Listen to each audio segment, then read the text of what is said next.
Without it, I always thought that I could have it 3 years ago. So tonight there wasn't a place for mistake. So as me and my team, we've been working as it was like on my corner, always remind me to calm down and execute the game plan well, perfectly, and here we are. Yeah. I'm sure you'll want to go back and watch it and break it down, but overall it seemed like a pretty flawless performance. Patient, very mature. How did you feel about your performance in there? Did it play out the way you wanted it to? Yeah, absolutely. I mean, as I said, the game plan was to be relaxed, not to rush at all, calm down, and because my team, they know that that's the moment that I have the best of myself when I'm relaxed. I'm not rushing to cut someone's head. We know that you have the power to knock out anybody, but I'm curious, when you stuffed the takedown, you got that, you showed the defensive wrestling. How much did that mentally do for you in that moment to say, oh, I'm ready, I've got this? At that specific moment, I didn't think about it, because in the past few months, I've been stopping a lot of takedowns, and that has been like the most part of my training. I mean, I had a training camp before a training camp. I've been working on my wrestling for like 6 months, even before the fight. So at that moment, I didn't think about it. What I thought about it was how he was able to like take shot and like still going. But I've been here before, and he's tough. I know he's tough. There's nothing surprise about it. Don't get overwhelmed. Calm down and reset. Yeah.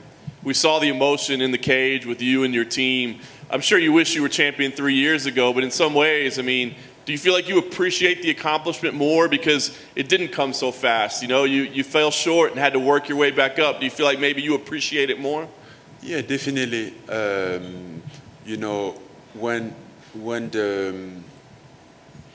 When the journey is longer than when it's longer, the reward is always more appreciable. So I'm sure I would have been happy 3 years ago, but I think from now, from my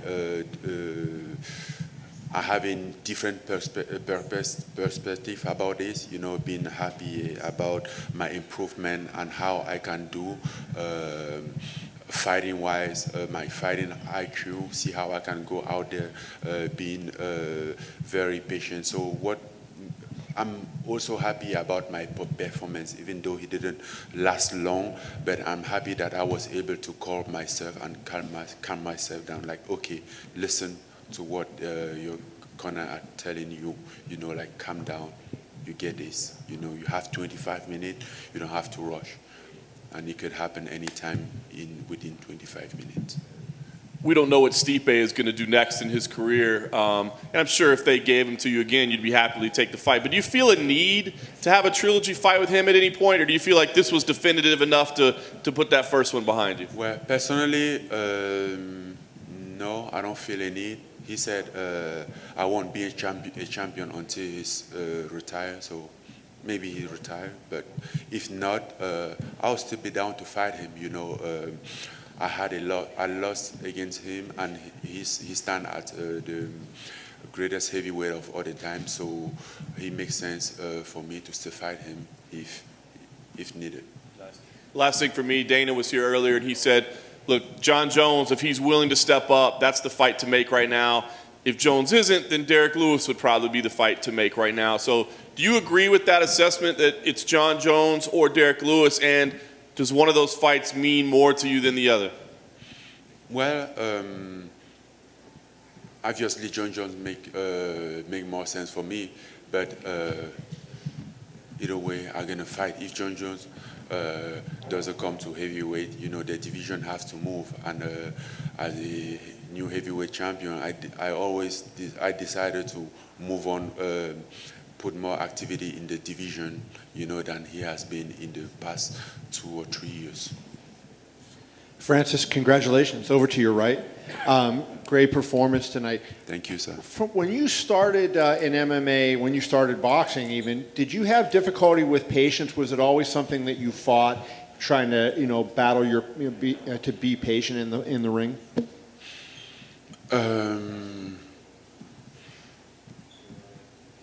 I think so. Yeah, I think so, because I didn't have a good understanding of controlling a time. I was going there not to fight during the time, but to fight instantly, and rushing there. I didn't understand the patient part of it, the fight IQ, how they call it. But learn everything. I had to learn everything, and I'm learning. And obviously your coaches did a great job with you, and you showed that tonight. But I wonder how much do you feel like you lost the fight last time, even before you got in the ring, with the way you prepared? And did you feel like you were more professional this time around? You came in magnificent shape, and you seemed like you were a totally different person, not only in the ring, but just in the way you went about doing your business. Yeah. This time was a whole different story. We took time, set down every single thing differently, make it right, and I came here tonight knowing that if it doesn't go my way, I'm gonna be satisfied. I'm gonna look at myself. I'm like, okay, I did what I should have done. I did what needed to be done.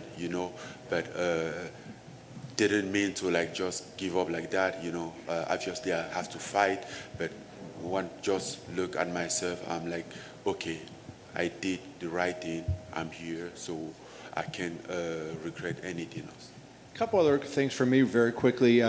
First of all, I wonder, when you hit Stipe with that right hand from the top, when he was down after the second knockdown, you're a little scared like you might have hurt him, because, that was an unbelievable punch from the top there that you landed. Were you worried at all about him?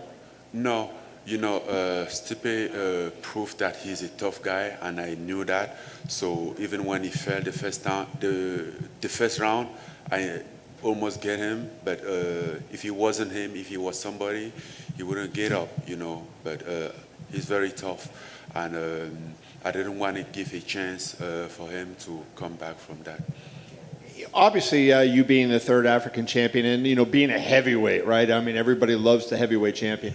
What impact do you think you're going to be able to have with young children in Africa? I know you've worked a lot with children and whatnot. And what impact do you think you're going to have with some of the children back home?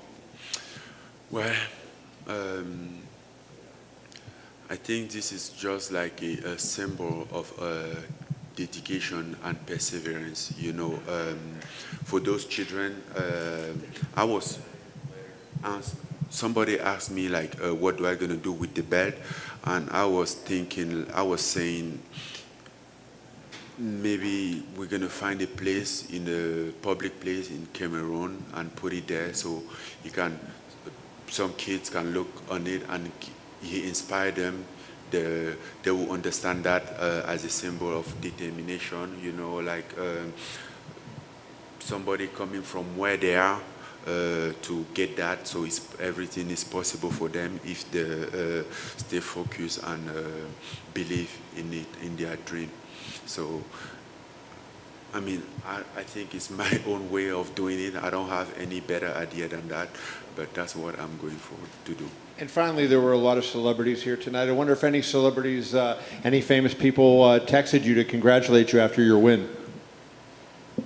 Probably, but I haven't had a chance to check my phone yet. You're welcome. Francis, over here, other side. I saw you were talking with Stipe right before they raised your hand. What were you saying to him after the fight? Well, I told him it was an honor sharing the octagon with him, because he stands as my opponent tonight. But we all know what Stipe has done in the heavyweight division to become a greatest of all the time, and to put me in this position to have the opportunity to be the one who fight the GOAT of the division, is a good thing, and I appreciate it. Stipe is a good guy, and but here we are just doing business. And then you voiced your displeasure over the years of not getting fights. Maybe the division is held up. You wanted to stay active, but now everyone has to come after you, and you're not going to be short of any fights. So even with that belt, are you looking forward to now just being more active now, and you can fight more often now that you are the champion? I never ask less. I always ask to be active, and I hope with the belt now I'm gonna be more active. I'm gonna be able to do 2 or 3 fights per year. So that's my intention moving forward. Before this fight, you gave an interview with Brett Okamoto of ESPN where you're saying, when you think of your childhood, you said there was something missing in your life, and maybe this UFC belt would fill that gap, and you could show people from your childhood that you weren't all that bad. So now that you have the belt, have you really thought about that, of filling that gap you didn't have as a kid? Well, I think I'm gonna go home, take time, collect my emotion, settle, look up to my life, and obviously figure out what is the next step and how to approach that. But yes, this should be it. This has always been my own dream to deal with my childhood. I think I always felt like I needed this to be in the first stage, as I promised myself 20 years or so ago, to become a champion, a world champion, to step and stand in the first step to prove those people who were looking at me like I was nothing, that I was something. I didn't just have a chance as them. I was just a kid who, So yeah, I think so. Hey, Francis. Stipe came into this fight weighing 234 pounds. Did you feel a bigger size advantage, a much more noticeable advantage than him inside the cage? No, I feel size disadvantage because I wanted to get lighter than what I was. We all know that watching him fight DC last time, he was lighter. He has a speed and everything, and his condition was great, and I didn't want to deal with that, So I knew that I have a big challenge, and that also helped me focus on my condition regarding the first fight and how he's cutting down, to get this condition improved. So that wasn't an advantage for me. I wanted to get lighter. If I can get 20 pound lighter, I will get. When he did landed the punches, did it feel any different than the first fight? No, at all. The only difference right here was like I wasn't going there to take his head off. I'm like, okay, I'm just fighting, and I knew that Stipe can take a shot. So yeah, I landed, and I was like, okay, let's go. You still have time. Don't rush. Don't give him a chance to counter or to do something different, And obviously, I knew that Stipe would be waiting on me to rush on him so he can counter or take down or whatever. And me just being patient might just break him down mentally. And lastly, this is probably the last time you're going to have to fight without fans. As the world's opening up, where's the first city that you would like to defend your title? The first city that I would like to defend my title? Paris. I mean, I don't think they'll take a big pay-per-view in Paris right now, but I would say Paris. Other than that, Vegas is home, is a good town. Yeah. Francis over here, to your left. Hi. Francis, at the Hall of Fame, I asked you, what is the moment from your career that you will remember forever?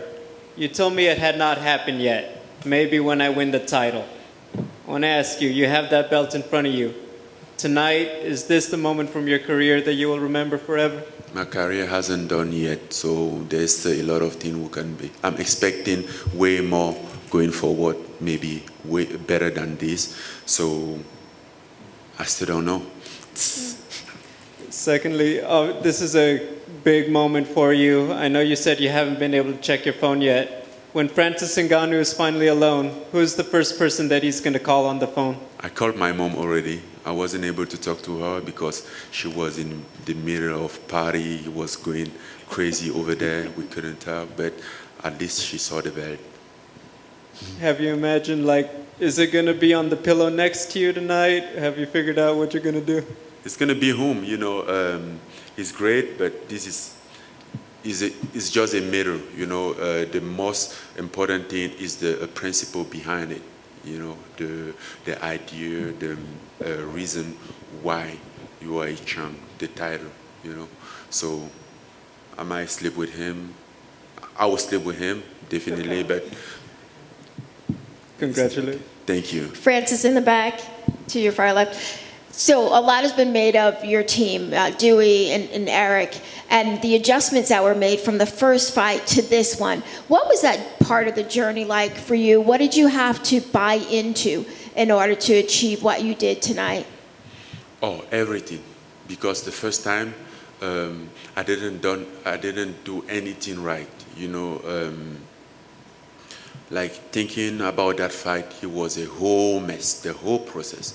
I showed up that night, didn't even know what I was here for. Didn't have an emotion, you know, because it was just all over. I was lost in between all this. You know, this time I took a time, collect myself, approach this differently, and I will appreciate it differently. We were missing the fans tonight, but do you feel like having your title shot here in Apex and really being able to hear your corner, did that help you? I don't know. I think everyone can hear his corner when he's calm, when he's not rushing, you know, because they are closer, and you kind of like get used to their voice during like practice, and that's what we do, you know. Like the first thing that happened when we get in the octagon, I look up when my corner I see it, so I knew that that's where I'm gonna be looking for and trying to get in a voice from. Last question for me is Dana has referred to Stipe as the greatest UFC heavyweight of all time. Given your dominant performance tonight, where does that put you? I think there's still no doubt that Stipe is the greatest of all the time. You know, as his resume said, and nobody hasn't taken that from him. We're gonna see what's happened moving forward. You know, me fighting, defending the title, and from there we're gonna know where is my position. Francis, you've talked a lot about the first fight against Stipe, but after the fight, you were talking to Rogan. You actually mentioned the date, you know, January 20, 2018. How often have you thought about that date? How often have you thought about that fight? I thought about it. I don't know. I don't think I ever think of putting down the frequency of the thought about that fight, but I thought about it.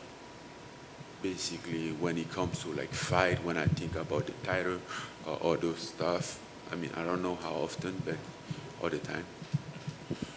And your journey has been documented, all the places that you've been and how you got here. But how important was Las Vegas? Like, how important has Las Vegas been settling here, finding a home, establishing yourself? How important has that been to your career? Everywhere has been very important for me. Las Vegas has been very important because as a nomad, I have a ability to make everywhere that I am look at like home. And today Vegas is home, and it's giving me everything that you can take from home. But 4 years ago, it was Paris, and Paris was home also. So, yeah. And are you going to take time to celebrate, or are you already thinking, you know, next fight, getting ready, getting back in the gym, getting ready? I mean, I'm definitely going to take some time to rest, some time off. That's obvious, you know, knowing that I've been in the very long training camp. I was very exhausted at some point.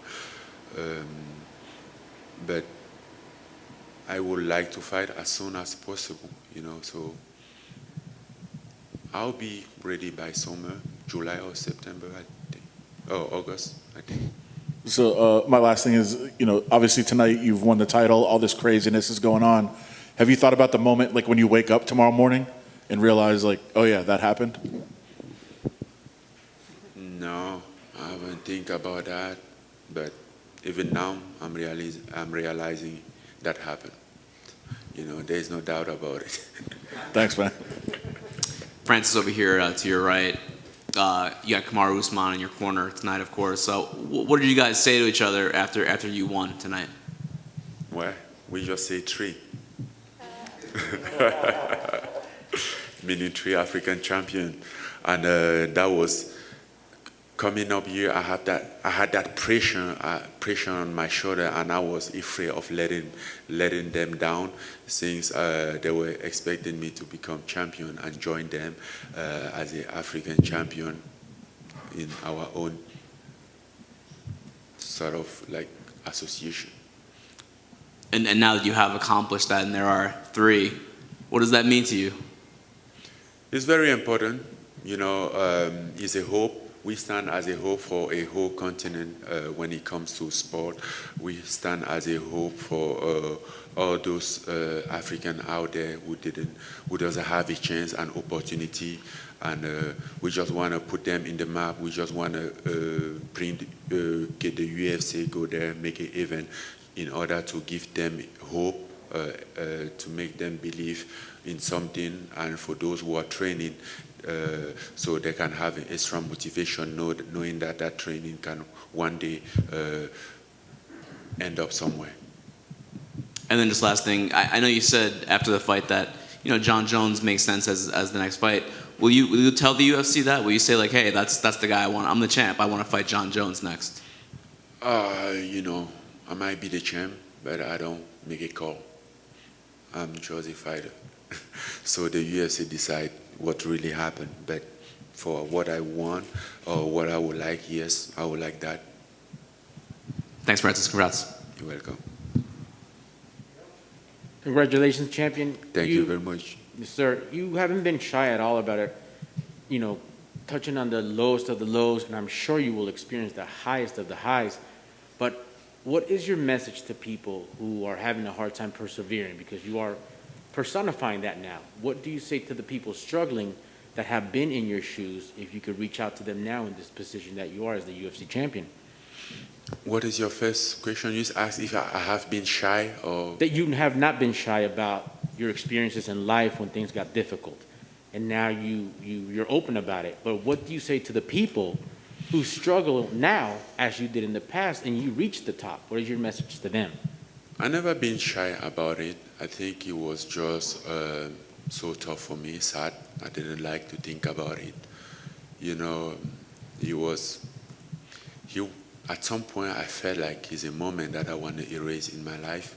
But, moving on, I understood that is what also made me what I am, who I am today. But, a lot of people also go through the same struggle as me, didn't have a chance to have a decent or a minimum childhood, because I think at least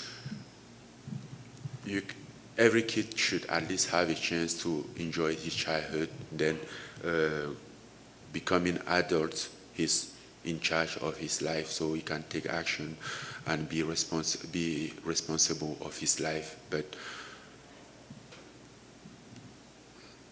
for those who are in the same situation, I can't do anything, but if I can tell somebody something, it's just like, keep moving, believe. It's not fair, I know, but it's not your fault, because sometimes you feel like it's your fault.